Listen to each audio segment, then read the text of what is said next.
You know, Fuso Canter na 4x4. Update. Yan na. Nakatanggal na yung grill. Wala na yung grill niya, no?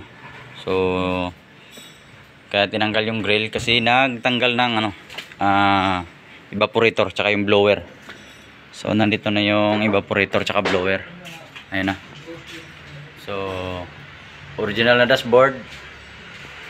Ilalagay na dashboard na Orig fan. Ito yung kanyang ibang accessories. Yan. Yan, mga accessories niya, air cleaner, gauge. Ito, dito na lang to siya para hindi siya mabasag. Gauge, takip ng side mirror. Ayun yung grill.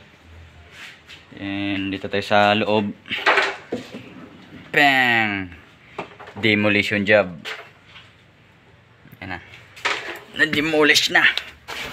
So, baklas na lahat. So, yung mga tornilyo natin nandyan lang. Mix na yan.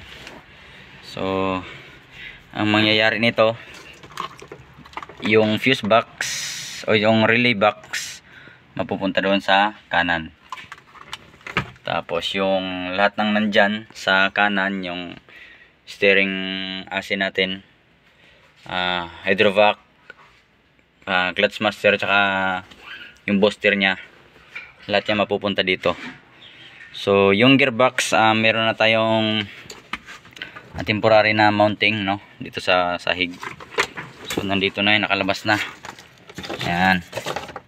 So yan na yung butas nya. So nandyan na siya sa baba. Ang gagawin na lang natin dito is bubutasan natin yan ng malaki pa ubal.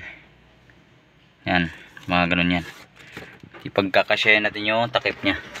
Yan, yung takip na yan. Yung dating takip, yan ang ilalagay natin dito. So, steering. So kung nagpalit siya ng original na gearbox, itong shafting na to, yung karugtong ng worm shaft nya, nandito dapat yan sa bukol na to. So mas pasok siya, no, hindi siya nahirap mag apak entry. Pag i-drive ka na nakaganon, yan, hindi na dapat hirap pag entry ng paa, pasok ng paa. So since siya naman yung may-ari, so siya yung masusunod, no, kasi siya naman bibili nung gearbox. So yung gearbox ay yung steering gearbox, power steering, dito dapat yan. So dahil nga ginamit pa rin natin yung Japan, yung pang right hand drive, nung binaliktad natin siya is umatras siya ng 4 inches kasi naging baliktad na yung mounting. So ayan na, the rest tanggalin na to lahat. Ito kailangan tandaan natin lahat yung ito ng wiper, socket ng wiper. Ito ground nya, dito nakakalagay. Then tanggal na lahat. Fuse box dito pa rin siya, na area na yan, dyan pa rin yan makapwesto, no, dito pa rin yan ng pwesto nya. Malilipat lang is itong relay.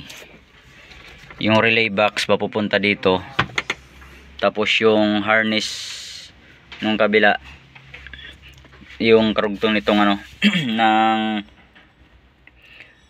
wiper sa yung sa mga accessories niya na wiring, tapos ignition contact, yan yung wiring yan, tsaka yung sa wiper tsaka headlight. So buong itong harness na to mapupunta na dito sa kaliwa kasi nga Japan pa siya, nandiyan sa kanan yung manibela. So handbrake, yung handbrake natin malilipat din yan. So dito yun mapupunta. Kukuhanin natin yung tamang sukat niya doon, din bago natin mailipat. So yun lang, update lang muna dito, and tuloy-tuloy na to pagka na-welding yung isa. So yung bracket dito, yung bracket nya, hindi ko na puputulin yun. Ko na lang, ibalik ta rin yung tornilyohan.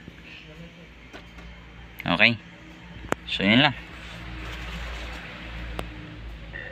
So ang daming marami din gagawin kung tutusin, no. Yung pinaka-importante dyan is yung mga wiring. Yan, tulad nito, itong wire na to, haba nyan. Ito lahat ay nasa blower. sa evaporator. Ito yung sa blower. Sa dulo. Yan. Pinakadulo yung blower niya. So, ayan. Yun lang muna. Update lang muna. And tuloy-tuloy lang natin yung ating pag-ano dito. Pag-convert. Okay?